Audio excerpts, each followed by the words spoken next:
Vamos a darle la palabra al canciller y vicepresidente del área política, Elías Agua. Gracias, compañeros, compatriotas, camaradas.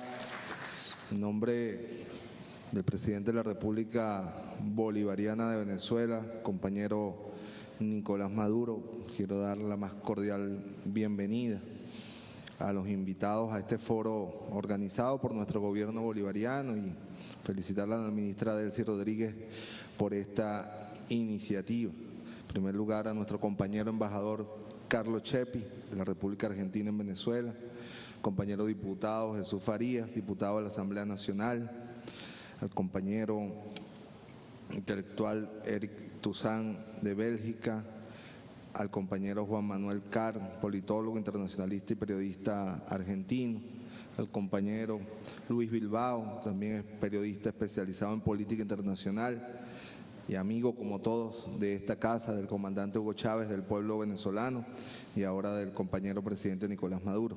También al profesor Fermín Toro Jiménez y a todos ustedes presentes en la sala, al ministro de Educación Universitaria y a todos los compañeros y compañeras. William Contreras. Bueno, en primer lugar, quiero decir que desde el primer momento que supimos del fallo, ya la presidenta Cristina Fernández nos había alertado en la cumbre del grupo de los 77 más China en Santa Cruz, 2 días antes de que se produjera el fallo en los Estados Unidos, de la situación que se venía. El presidente Nicolás Maduro, recuerdo, le expresó con mucha claridad a la presidenta Cristina que contaba con nosotros, le dijo, como si estuviera Chávez, cuenta con Venezuela completo, Cristina, para lo que sea, para afrontar esta nueva batalla, porque lo asumimos como una nueva batalla para la dignidad latinoamericana, suramericana, frente a esta agresión del capitalismo en su expresión más bestial, que es el capital financiero especulativo expresado a través de estos denominados fondos buitre.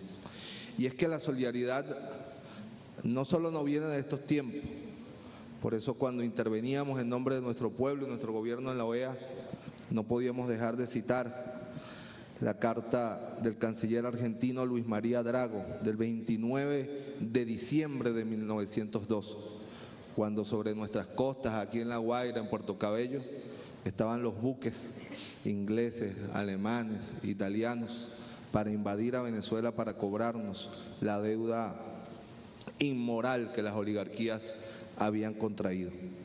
Y decía el canciller Luis María Drago, que luego se convirtió en una doctrina y que es totalmente aplicable a la situación que hoy vive la Argentina, y no por casualidad, sino por causalidad. De todas maneras, Luis Bilbao va a trabajar el tema de la doctrina Drago en profundidad. Decía el canciller Drago en 1902, entre los principios fundamentales del derecho público internacional que la humanidad ha consagrado, es uno de los más preciosos el que determina que todos los estados, cualquiera que sea la fuerza de que dispongan, son entidades de derecho, perfectamente iguales entre sí, recíprocamente acreedoras por ello a las mismas consideraciones y respetos. El reconocimiento de la deuda, la liquidación y su importe puede y debe ser hecha por la nación sin menoscabo de sus derechos primordiales como entidad soberana.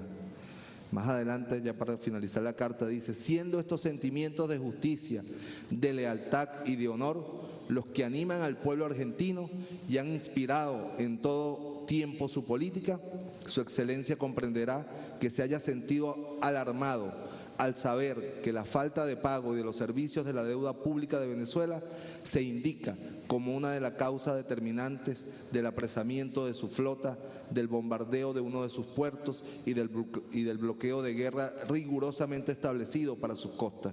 Si estos procedimientos fueran definitivamente adoptados, establecerían un precedente peligroso para la seguridad y la paz de las naciones de esta parte de nuestra América.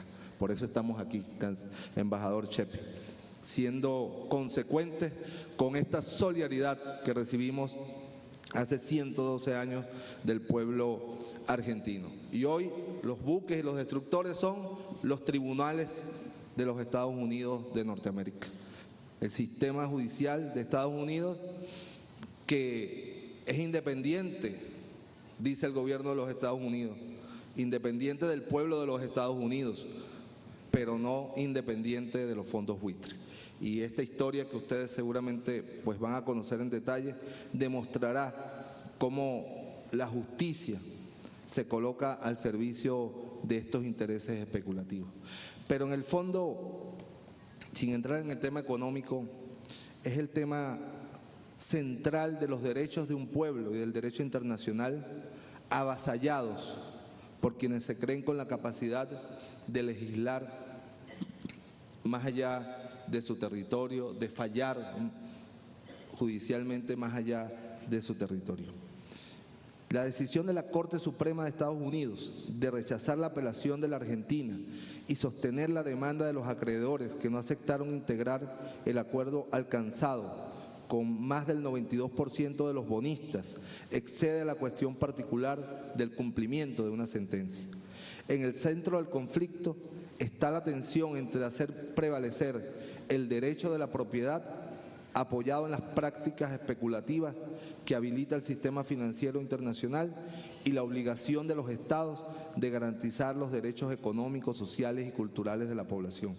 En este caso, un tribunal extranjero se pronuncia en favor del derecho a la propiedad de un grupo reducido de acreedores de títulos públicos, con una sentencia cuyo cumplimiento estricto implicaría tomar decisiones económicas que afectarían los derechos de los ciudadanos y las ciudadanas argentinas. Esta tensión cursa hoy uno de los debates más fuertes de la comunidad internacional sobre el modo en el que se debe alcanzar consensos que equilibren los intereses de acreedores y deudores. El análisis de la cuestión debe tener en cuenta los principios del derecho internacional público y las obligaciones de los estados en materia de promoción y protección de los derechos. En 2012, por ejemplo, el Consejo de Derechos Humanos de las Naciones Unidas aprobó los principios rectores sobre la deuda externa y los derechos humanos. El principio 6 establece que los estados deben asegurar que las actividades estatales relacionadas con las decisiones acerca de la concesión y solicitud de préstamos, las de las instituciones internacionales o nacionales, públicas o privadas, a las que pertenezcan o en las que tengan intereses, y la negociación y aplicación de acuerdos sobre préstamos y otros instrumentos de deudas, la renegociación y reestructuración de la deuda externa y, en su caso, el alivio de la deuda, no puede ir en contra del deber de respetar, proteger y realizar los derechos humanos de los ciudadanos y las ciudadanas. El principio 8 agrega que toda estrategia de deuda externa debe concebirse de forma que no obstaculice los derechos humanos y debe estar destinada, entre otras cosas, a garantizar que los estados deudores, por encima de cualquier cosa, alcancen un nivel de crecimiento adecuado para satisfacer las necesidades sociales, económicas y culturales, así como cumplir las obligaciones en materia de derechos humanos. En noviembre de 2013, el experto independiente del Consejo de Derechos Humanos, Cepas Lúmina, expresó sobre las consecuencias de la deuda externa y las obligaciones financieras internacionales conexas de los estados para el pleno goce de todos los derechos humanos. Luego de una visita a la Argentina, apoyó la posición del gobierno de no ceder a las demandas irrazonables de algunos fondos buitres que siguen litigando contra el país en jurisdicciones extranjeras. Y realizó un llamamiento a todos los países para que promuevan legislación con carácter prioritario para limitar que los inversores sin escrúpulos traten de obtener beneficios inmorales a expensas de la población pobre y más vulnerable mediante litigios prolongados.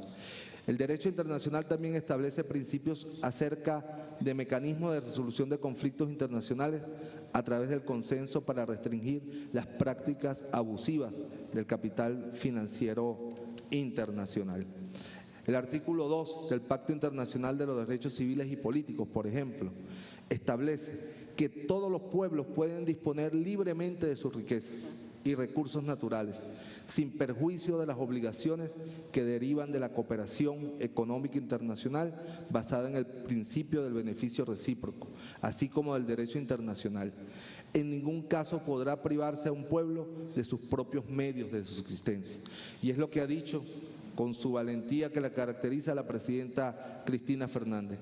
Es imposible, ha dicho la presidenta, es imposible destinar el 50% de las reservas internacionales de mi país a un solo pago a acreedores. En Argentina, las decisiones que apuntaron únicamente a satisfacer las demandas de un sector minoritario del mercado financiero durante la década neoliberal comenzaron a variar una vez que el liderazgo del presidente Néstor Kirchner y luego de la presidenta Cristina Fernández comenzó a demostrar que era posible asumir un compromiso con todos los sectores populares de la Argentina. Los principios del derecho internacional público y de los derechos humanos guían esta decisión del Estado argentino y de su presidenta. Por eso nosotros debemos emprender una gran campaña de solidaridad, porque en el fondo está la vida de la gente de los pueblos. Y no puede ser que unos especuladores financieros ligados a todo el sistema político norteamericano, por ejemplo, Paul Singer, máximo representante de quienes hoy pretenden saquear a la Argentina, es miembro del Partido Republicano y uno de los principales financistas del llamado Tea Party. Representa un escaso porcentaje de los tenedores de bonos que no entraron en los canjes de deuda que ofreció la Argentina. Entre sus socios en el fondo buitre que pretenden cobrar intereses nunca vistos está la esposa de Mitt Romney, candidato republicano a presidente que perdió en las elecciones contra Barack Obama.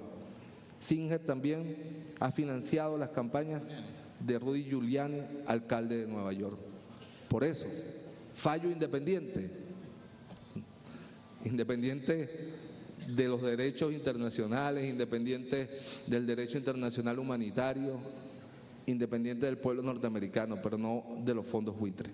En el fondo, compañeros, y con esto termino, es la atrocidad, la barbarie a la que se pretende someter, por ejemplo, un país como el Congo, quien tiene una deuda, o estos fondos buitres adquirieron una deuda a un acreedor de la República del Congo por 11 millones de bolívares, por 10 millones de bolívares.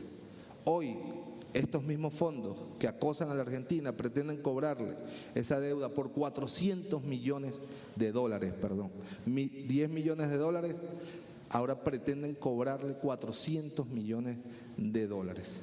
¿Cuántas vidas se pueden salvar con 400 millones de dólares en un país africano? Calculado a los precios internacionales actuales, con 400 millones de dólares se obtendría 13,5 millones de dosis de medicamentos para combatir la malaria, el paludismo. También permitirían adquirir 53,3 millones de dosis de la vacuna contra la hepatitis A pediátrica, 1.333 millones de dosis de vacuna contra la polio oral y 28,3 millones de dosis de vacuna contra el neumococo. 400 millones de dólares podrían significar la diferencia entre la vida y la muerte para millones de niños, porque con estos recursos se podrían comprar 91.743 toneladas de leche entera en polvo, así como 930.233 toneladas de arroz y 64.000 toneladas de carne bovina. Mucho más allá del problema judicial, mucho más allá de los análisis financieros, está la vida de los seres humanos versus la barbarie que significa el capital especulativo y financiero. Hoy más que nunca, como siempre nos lo repitió el compañero comandante Hugo Chávez, citando a Rosa Luxemburgo, socialismo o barbarie. Es allí el dilema. Nosotros humildemente desde Venezuela seguimos apostando por el socialismo.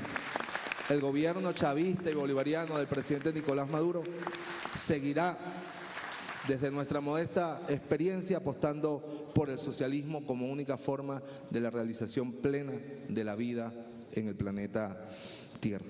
Finalmente, compañeros, quiero también anunciar como parte de lo que es nuestro deber como pueblo, nuestro deber humano, que al mediodía sale el primer vuelo de nuestra aviación militar bolivariana con la ayuda humanitaria para el pueblo de Gaza.